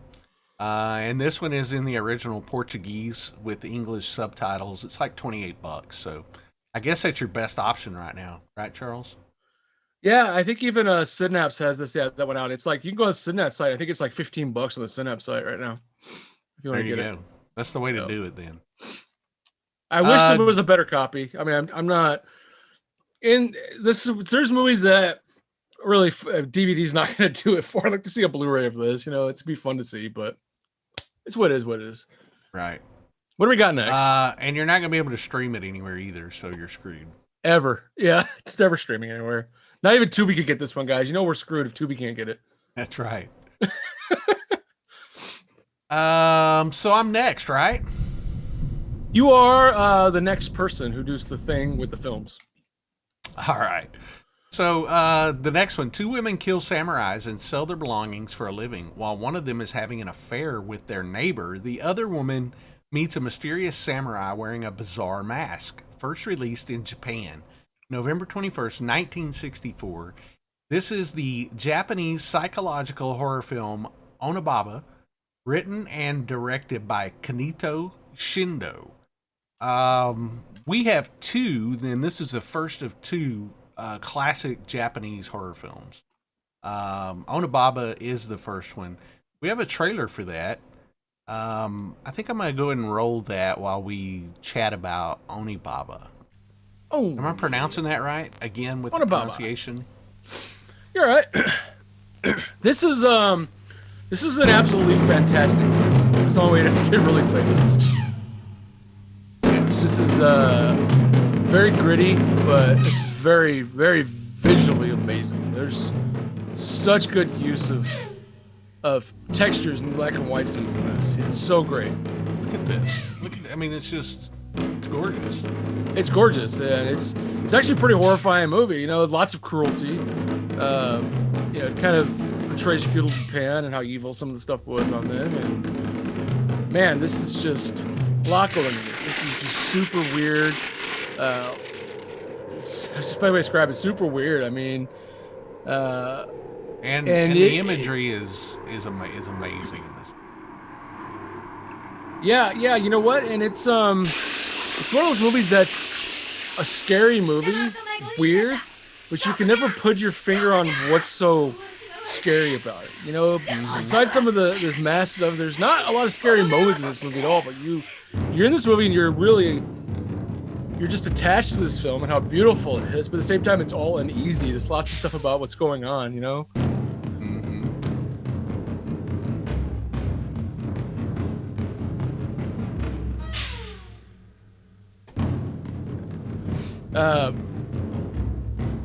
Yeah, this is a good movie. That's what I'm trying to say. I'm like, yeah. I figured this would be one that's your wheelhouse because totally my wheelhouse. Yeah. I'm listening to a movie that's kind of it's kind of disturbing, is what it is. Kind of disturbing. It kind of goes into a weird side of human psychology, but you can get all this deep crap about the symbolic scenes and what all this means. But what it boils down to is just a really oddly, beautifully shot film with great scenery, great acting, great shots. It's got a lot of genres built into it. It could be considered horror. It could be considered a fantasy film. It could be considered a historical drama. This could be considered a lot of things, and it's great. It's really great, savage, beautiful, weird, creepy, sexy. It's all those things. It's weird. What we love as horror fans. Love, man. We love that stuff, man. We do. So this one, tell us about the physical media. This one's actually on HBO Max and the Criterion streaming services now. So it's not anywhere with ads. It's not streaming rental free. Unfortunately, so this is another one of the movies I have to give you guys an example of how I championed yourselves to have region-free Blu-ray players. Okay, because in the US, this has only ever been released on DVD by Criterion in 2004. DVD. DVD's out of print, and for some reason, people pay $100, $150 for it on the secondhand market. But you can import an absolutely beautiful, amazingly restored 2K Resto from the UK on a Region B for $14.99. That's 1,000 times better than the Criterion DVD. Yeah. So this is an example of you could literally, instead of paying $150 for an out-of-print DVD, you could pay $15 for this and then buy yourself a region-free Blu-ray player for $99 and still save yourself $20. You're still good to go. So, yeah. Or you could just stream it. Just get HBO Max. But who wants that when you can have a disc from the UK? Physical disc in your hands, baby. Some people want those physical discs, and I'm here to help Sherpa you guys into the ways of region-free players to make your dreams a reality. That's right. What I do. I'm your media Sherpa today. All right, I will guide you Guide us, Charles. Guide us, oh kind one. Hold my hand while we move forward into the land. Well, I think you should move us into the next one because besides Onababa, this next film is a very, very famous Japanese horror flick. Yeah, and actually, I think this is one of the best films ever made. The next one. Yeah, you could be right. I don't disagree. Not even horror. Not even horror wise. Just in general of cinema, it really is. A collection of 4 Japanese folk tales unfolds in this Japanese anthology horror film, premiered in Japan December 29th, 1964, directed by Masaka Kobayashi. It is a film called Kwaidan. Kwaidan, Lloyd. Ooh, I hit the trailer, so it's playing. No, play the trailer. I was thinking this was a poster. Look at this. And what's crazy about this is here's 2 films that were made around the same time, and they're visually so different, but in both in beautiful ways. Both in beautiful ways. And this trailer is a trailer you're going to watch and say to yourself, I have absolutely no idea what that movie's about. Yeah. You're like, true. What does this have to do with anything? What's going on?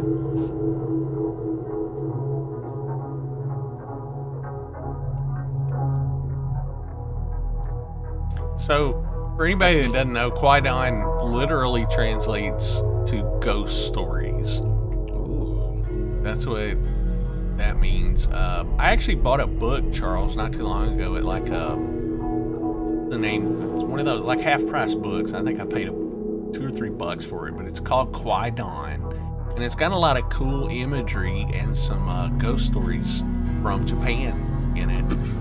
It's not the movie, but it's just generally the book. It just generally talks about Japanese ghost stories. Really fascinating. That sounds good.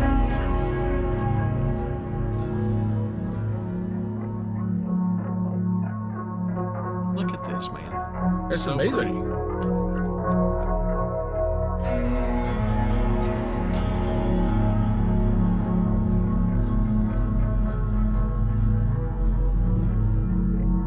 How many stories is in this, Charles? So I don't remember. There's 4 stories in this. It's kind of more like 3.5, kind of, but there's 4. They're all drawn from ancient Japanese folklore in this. It's pretty good. It's pretty good. All the stories are actually really good. I don't want to say much to give them away, but everything in here is well put together. I'm going to tell you that this film is probably if you want to say it's a horror film, it's the best horror anthology that's ever made, just because it's just in technical terms of how beautiful this film is shot. I think, in my opinion, this is one of the best artistic and cinema-driven films ever made. Like anything that's involving technicalities of film, technical elements of film. It's an amazing film. I mean, it's up there like top 5 films ever. It's, it was just great at the time. It was awarded a bunch of prizes, and this is a movie that really lets you know that you're like sitting down and watching something that's really unique. You're actually seeing art in front of you and not just something dumb. Charles, I don't know. I may have to run downstairs. The tornado sirens are going off here. Ooh, go downstairs. It's thundering and lightning pretty bad. So, I don't know. Should I? I don't know. I'm okay. Power's not off. Yeah. I mean, if the power goes off. Yeah, if the power goes off, the show goes off, guys. Oh, so just FYI. We'll be done once the power goes off. We will be done. We will be done. So let's just move on. I just kind of wanted to mention that just in case that happens, so everybody knows. All right, well, that I'm getting blown away by a tornado. Kwaidan, you can get. There's actually a Criterion Blu-ray out of Kwaidan, and why Criterion has never brought out Onibaba on Blu-ray, I don't know. They have the rights to it. I don't understand why they never did, but Kwaidan you can actually get on Criterion Blue. It's still out there. Great film. Like I said, really well done. Beautiful film. Beautifully shot. Highly recommended. And I know this is like a cliche term, but it is visually stunning. Kwaidan is. So do yourself a favor and watch it sometime. Yeah, yeah, give yourself a watch on this one. I think you guys will like it. I mean, I know I like it, but I like these kind of movies. So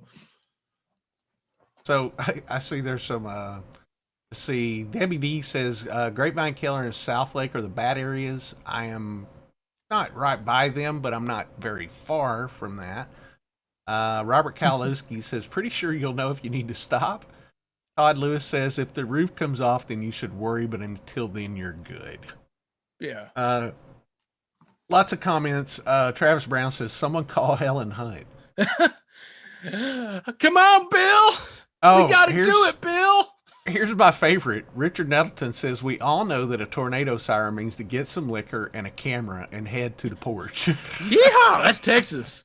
Yeah. You hear that, guys? The siren's going off. Let's go take a peek. See where we're at. Yeah, if you're not from Texas, you don't know that tornadoes are kind of common here, and we don't run until we start hearing rumbling sounds or anything. The sirens, at least tornado sirens are pretty common here. We're just like, yeah, tornado sirens are just like, well, that means that maybe if you start hearing loud noises, then you should go downstairs and get in the bathtub or something. Oh no! Oh, there it is. There it is. Bill Paxton? Where's Bill? Brad says if you end up in Oz, it's officially over. So yeah, I still like Richard's recommendation. Get some liquor and a camera and head to the porch. Y'all, we only have one movie left, Charles. You know it? I don't know. We have one movie, and then we have. This movie. Let's just move on to honorable mentions. Yeah.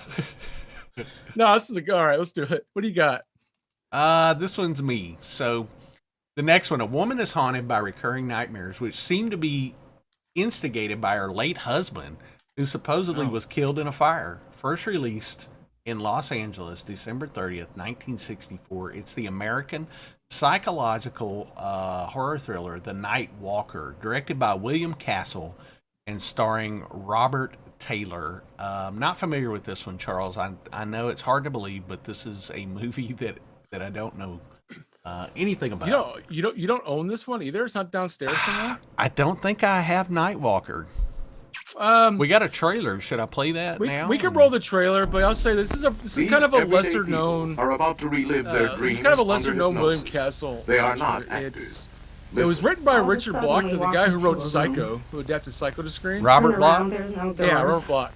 Oh, that's cool. Well, wasn't that last one, the movie with Joan Crawford, wasn't it also based on a Robert Block movie or book? This one, was that Matheson? Strait-Jacket was. Ah, okay, perfect. Strait-Jacket was, yeah. So he must have got a 2-for-1 deal on the rights to Robert Block's books that year. Yeah, so we're good to go. Yeah, we're good to go. Is this about good, though. Prostitutes, maybe? The Nightwalker? Yeah, it's about Lloyd Cryer, the prostitute. The Nightwalker. William Castle, look at him. He's trying to get himself kind of a Hitchcock thing going on. And he wanted to be Hitchcock so bad. It's the scream of a woman having a nightmare. You know what? This is a. I'm sorry. Go ahead, Charles. No, this is a decent film. Robert Taylor's a good actor. Is he real or is he Ara Steinwick is in this. She's pretty good, man. To you too. It was, yeah. I mean, this didn't cost that much to do. And it was, I don't know, it was pretty. It was okay at the time. I think it's not that bad. I mean, I like William Castle's director though. I think this is a good screenplay. I think it transferred to screen. What is she yelling at that old blind guy for? That was kind of because he's feeling for something. Oh yeah. Oh man. Whole damn floor fell in. What'd you do to the floor? It's a tornado there. I don't know. What is? Uh-oh. There it goes again. Oh. Oh no. Where'd she go? She fell down. She fell through the hole, bro. She fell through the hole. Oh Lord, no. Do you dream of sex? Yes, I do. Do you dream of violence? Well, yes! Do you dream of murder? Yes! How do they know me so well? We do! Sex, murder, and violence. What else? What else, Lloyd? There's another thing coming. There's another warning. Another warning? May force you to dream of secret desires you're ashamed to admit. Wow. They don't have to force me to do that. I'll do that on my own. What kind of secret desires? I can't, Lloyd. I can't. Do There's you so many dream secret of desires. sex? Oh. Is tornado the new secret word? Do we play that siren every time? That's what. Who said that? Who said that? Brad Bingham said, "Is tornado the new secret word?" I can't stop saying it. Chrissy Gilliland says, "I'll take that forced dream." I guess it's a wet dream. It's a wet dream. She's like, "Oh no, I'm getting soaked."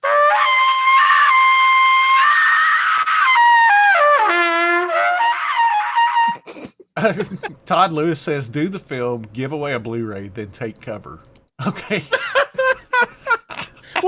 We can't anymore, guys. We can't anymore.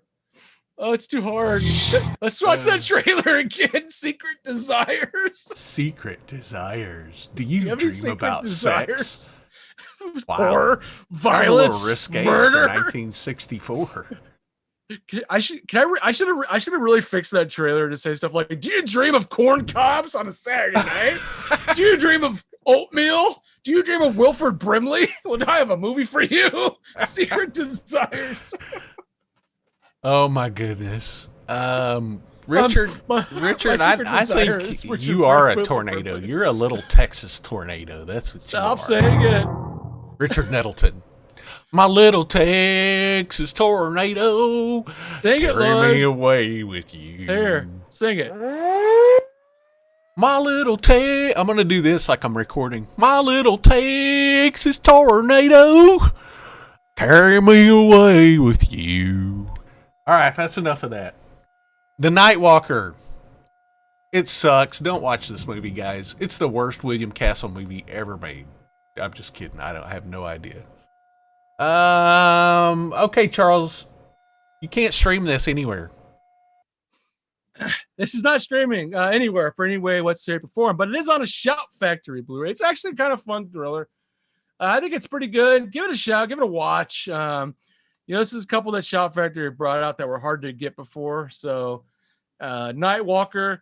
Make sure you get the right ones. I'm sure there's a lot of interesting films out there called The Nightwalker that have secret desires in them. You're like, is this the one with all the secret desires? Yes, it is. Okay.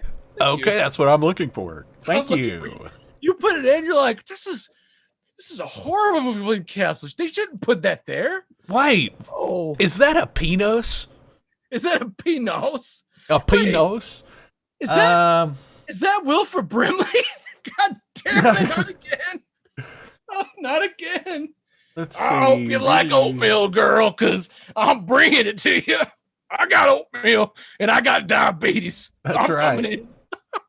I'm coming. Who says play the trailer again? Please. I don't know what's going on, but I see it. I see the comments on the screen first before I actually see the comment. Play the trailer again, Lloyd. Put it up one more time. We have to know the secret desires. Put the end of it up. I can't fast forward, unfortunately. Damn it! Once I load it in there, it's just there to play. I want the secret desires. What was that guy? What happened? Is he doing karate? He's Karate Man. Woo! There's no windows, and I have to go home. Oh no! It seems as though we're surrounded by mosquitoes. Only he's not wearing any clothes. Charlie, what's the bait? What's the bait? Oh my What God! are dreams? What is that guy? When you dream, you wander into another world. Maybe I should where watch this everything movie. is strange and terrifying. When you dream, you become a Nightwalker. David Dugas says in New Orleans they throw hurricane parties when they're on the way. Yes, they do. Producer of The Nightwalker. You do throw those. Do you know that a dream can kill Oh you? my God! Gruesome thought, isn't it? Do you hear that? It's the scream of a woman having a nightmare. Hey, is that That is the voice of a woman asleep. the narrator? Dreaming. Is Does that her lover exist? Is he the real or is he mouse only from a Pinky dream and the lover? Brain? I don't know. You too. What are we going to do tonight? I don't know. Same thing we always do. Plan to take over the world. My That's dreams what seem real because when I'm awake, my life with you is like a nightmare. My lover is only a She's dream, mean but to that still old more man. than you. Why? Oh my gosh, she goes. Do it. She's whooping his ass. Alright. Do you dream about sex?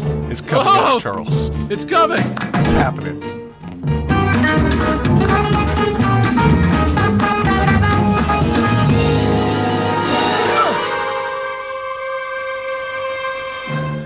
Alright, everybody's falling into holes now. Your husband. Get it, guys. Do you dream of sex? Of course I do. Yes! If you do not see the Nightwalker. Oh, I It want might it. be too much for I you. want it so bad. It's so good. Doesn't everybody dream of sex violence? May force you to dream of secret desires. Dreams what it's about. You've been warned that we know how much you love seeing Danny DeVito sit in a bowl of Jello. We know it. We know. We know and you have it. been warned. You have been warned. So, Charles, I don't know. I can't anymore. We're so done. we're done. Charles, let's play the honorable mention, shall we? Let's roll it. Then we'll give a movie away. All right. Got that bass line going. There came an awful sound. And from his You're gonna get up. Somebody thought we were going to leave this off. Ghastly beyond belief. You'll see the most diabolical device ever contrived. Let me see that nasty Designed possum, girl. solely Let me for see it. assassination. Do you think by this is the hound best madman, H.G. Lewis movie ever made? insane with bloodlust. Probably, right? I love this song too. I play this all the time. It's on my playlist. I'm gonna get up and down, go see myself a little cry today. The Flesh Eaters. Now, this was the movie that caused George Romero to change the title of Night of the Living Dead, right? Yeah, it is. He should have just kept it. Nobody's ever gonna know. Nobody ever saw this movie but me. Yeah. I've actually seen the Flesh Eaters just because I was curious. Probably on the rights. Ooh, Tomb of Lygia. This is a good one. It's a good one too. Oh, who's in this? Oh, Is this based on an Edgar Allan Poe story? Oh my God, Edgar Allan Poe. Making her life a nightmare of heart-stopping horror, such as few humans have ever survived.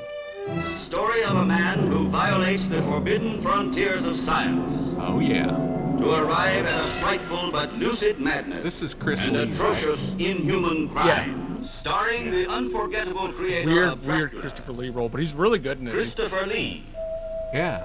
in a new I've seen triumphant this. performance.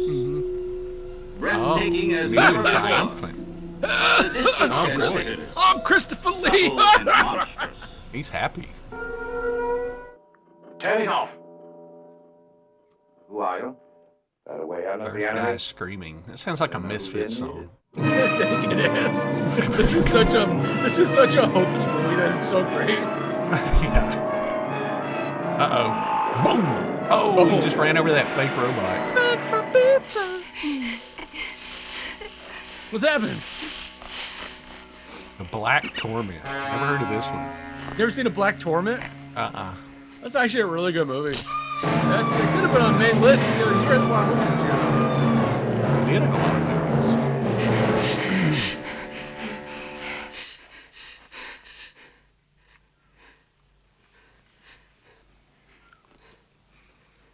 What you gonna do now? He got you. He gonna boogie you. He gonna boogie the shit out of you, girl. La Cripta e L'incubo. Is this Spanish? Españoles! You are. You racist. Hey, I'm just asking. Mm-hmm. I don't know this movie. Should. This movie's making me hungry. It's Why? making you hungry. I don't know. Why not? We like food. Uh-oh. We're gonna get you, boy. Yeah, that one's actually, I think the English title was Crypt of the Vampire when it came out. Little timpani instrumental here. Get it, boy. Do it. Timpani solo. Take you into my confidence and warn you. There is a curse. There is a curse. Present at the opening of a pharaoh's coffin. I think he's got a and who crick in gaze his at the neck. face What's wrong with him? He's just messed up. shall die. I wouldn't trust that guy. I'm like, I don't care about no curse dude, but something wrong with you. I'm out of here. Uh-oh. Off about you. Oh no! Evil of Frankenstein. Yes. That's a good one too. Yeah. Some Too many good movies honorable this year. mentions this year, Charles. Too many movies this year. Not a Peter Cushing. There's You know what I Darth Vader. say? We must know how to make that machine. The more We never think of Cushing, trying to the better force the you, of Cushing. You know, course. that's what we say. That's what you say. Oh yeah, this is my favorite movie of all time. The Children of the Damned. Help me, boy. He's choking me. Theirs is the power of Little son of a bitch is turning choking me. bright against Hell, The kid was on fire he's on fire. and didn't even bother Weapon him. you can see or touch. Well, who are those ugly guys? Holy crap! Talk about ugly. Ew. Son of a Golly. bitch. All right, Charles. 1964. Somebody says, let's see. How did that not make the list? What? Curse of the Mummies too? I don't know. Hey, y'all, don't be bitching about shit not making it on the list because I'm doing this. I'm What movie are you breathing talking a about? tornado to do this show for you guys. So, if you got a problem with it, just remember that. How did that not make? Look, guys. What's he Look, talking there's about? I don't know what movie he's talking about, but every movie here was a good movie. You only can have so many movies directed by or coming from the same studio. A lot of movies made the list. There were a lot of movies on this list, guys. So Heck yeah. boom. It was Boom. good too. You liked it, and you liked it. You liked it. Dirk, Jason all said, children. And then he said, of the damned. Oh, Kolchak says tonight his dreams will be Wilford Brimley rolled in oatmeal. Yep. Because he comes on in, he says, girl, I hope you like a man who's got oatmeal and diabetes because I'm about to make your life.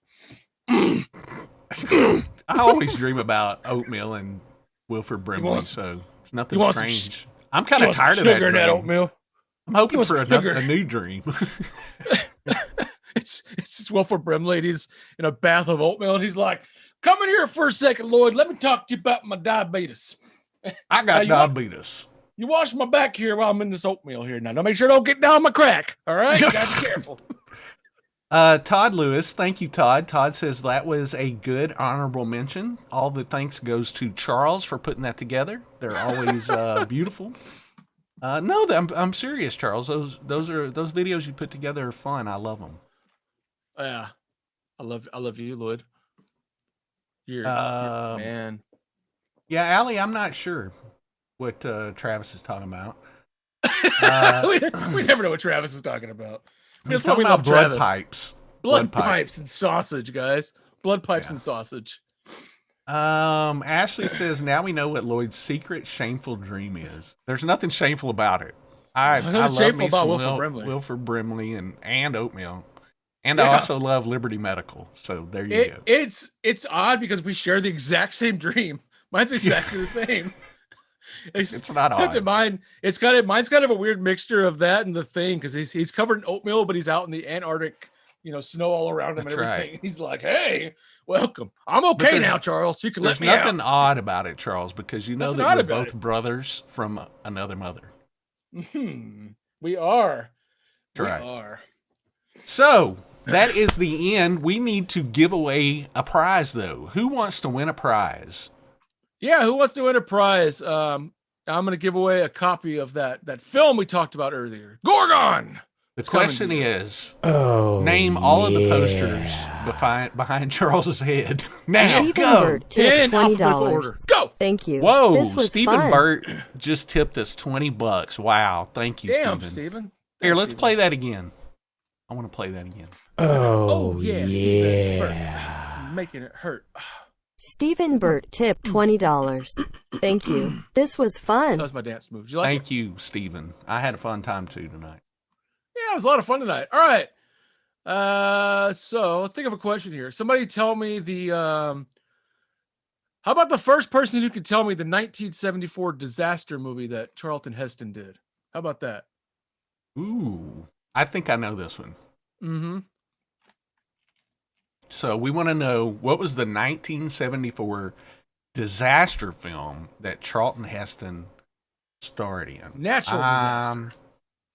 You watch YouTube. I'm going to watch Twitch. Where is Twitch?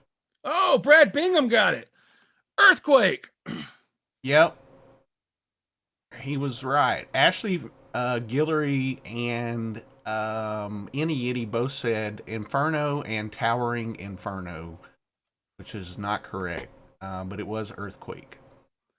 It was Earthquake. Yeah, and I had it wrong too, by the way. Well, I was with Debbie. He said Airport 74. And it's actually Airport 75, Airport 1975. He did that year, even though it came out in 1974. Airport's kind of one of those movies. Yeah, it gets up there, but It's Earthquake, a I disaster know. flick. I like Earthquake. Earthquake. What was the one about the not Titanic, but there was a movie about the Poseidon Adventure. That's right. Poseidon Adventure. I got an original one sheet from the Poseidon Adventure signed by Ernest Borgnine in my office. So Brad won this one, right? It's Brad Bingham. Bingham. All right, Brad. Brad Bingham Dingham. Brad Bingham Dingham. You might could bring that out to the shop at some point for Brad to pick up. Might be easier. I don't know. Probably. I'll do that. I'll bring it out to the shop for you, Brad. So let's see. Debbie, yeah, that's right, Lloyd. Great minds think alike. That's the first thing that popped into my head was the airport movie. I thought that's what we were going for. Yeah, if that came up first and somebody said Airport 75, I probably would have taken it because technically they probably would have been right. But I like Earthquake, so I go with Earthquake because Earthquake popped up first. That's kind of what I was thinking. But I like the airport movies. Airport movies are fun, you know? Yeah, they're crazy. Linda Blair was in, what was it, Airport 77, right? She was in Airport 75. GR8 job, guys. And Kara Super Black hyped was about too. Frightmare and Charlton Weekend. Heston and George Kennedy. Everybody was in that one. Hey, Dirk Jason Hall tipped us $5 and he said, great job, guys. Super hyped about Frightmare Weekend. So am I. Guys, it's looking better every day for Frightmare Weekend. I'm more excited than I've ever been about doing a show. I'm vaccinated, everybody. Boom. You are. We do have a show coming up tomorrow night, though, Charles. We should probably mention that to everybody. The return. Yes, go ahead. No, go ahead. We are finally returning to our screenings, our Prime watch parties. We're going to move this one to tomorrow night. And tell us the movie, Charles, because you picked this one out. Look, guys, I chose the movie this time. You know, whenever I choose a movie, it's going to be... we're going to watch something weird. And we're watching Kung Fu Zombie. That's what we're watching, all right? Yes. We're watching 1981's Kung Fu Zombie with Willie Design and Lon Chan. It's a crazy Hong Kong martial arts horror film. It's crazy. It's fun. Sweet. That's what we're watching because I'm doing it. I'm doing it to everybody. It's a fun film. It's short. It only runs like 85 minutes, and it's just a lot of fun. Awesome. So everybody, if you can join us tomorrow night, that's going to happen at 7 o'clock. I'm looking forward to getting back to a watch party, doing this again with all you guys. They're a lot of fun. And thank y'all. I hope everybody can join us tomorrow night for that. Yeah, you know, the return of the Twitch Prime watch parties. You know, when we do those, you got to have a Twitch account. It's free. You guys should have kind of free. You have to have a Twitch account and a Prime membership on Amazon. That's the only way we can do these in a group. And just join us. Sign into your Prime. If you've never had a Prime, you can get a free trial of it if you want to join us. So that's tomorrow. Tomorrow, 7 p.m. Central Standard Time. You will see us. And you know what? It's not going to be presented by Edgar Allan Poe, even though it should have been. Presents Kung Fu Zombie. Dun, dun, dun. Ooh, we want more Edgar Allan Poe. So I think that's it for tonight, guys. I've had such a blast. Seems like, I don't know, the week-long thing just seems like forever ago. So It's been a week since we did the last show. Sad, I miss you guys. Yeah, we're going to start ramping up and doing a few more shows here and there. And I'm looking forward to it. Also, I'm not going to announce it tonight, but be on the lookout for another event that's going to be popping up at Frightmare HQ very soon. I think it's going to be around the end of May. We have a guest that's going to be pretty fun, I think. I think everybody's going to be excited about this guy. He was in Club Dread and Super Troopers. Right, Charles? He was. He was. He was. So look it up. See if y'all can figure that out. And we'll be announcing that very, very soon. Come out to the shop and check it out. Get some autographs. It's going to be Leprechaun mugs, too. Right.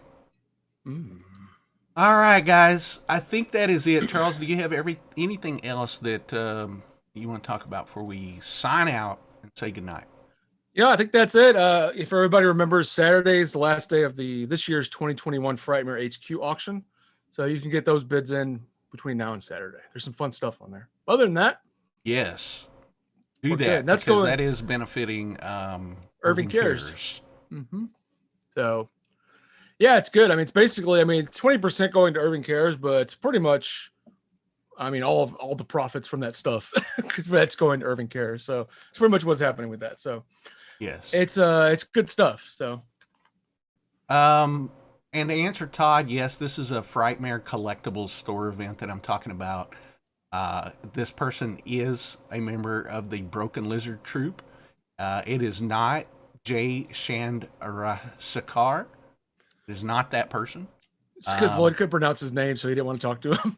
Yeah, I was like, I can't pronounce your name. No, I would love to have that guy in. I would too. He's great. He's a great guy, but it's not him. He's great. But I think that's it. Everybody, thank y'all for joining us. We did have a lot of fun with you guys, and we really, really, from the bottom of my heart, we do love you guys. Thank you very much. Yeah, you guys are awesome, man. Thanks everybody for watching us. Remember to give us a like and share this if you share it out to your page. Awesome, and throw a comment down in there when we're done on the final video. It helps us out, so we appreciate you guys. Absolutely, and if you're one of the guys that thumbs down us, come on, man, give us a break. Thumb us up. We're trying here for you. Don't forget that. Thumb us up, subscribe, and hit the bell so you can follow and get our updates. Charles? Lloyd! That's it. We're done. All right, guys. We love you guys. We will talk soon. Peace out. Have a good one.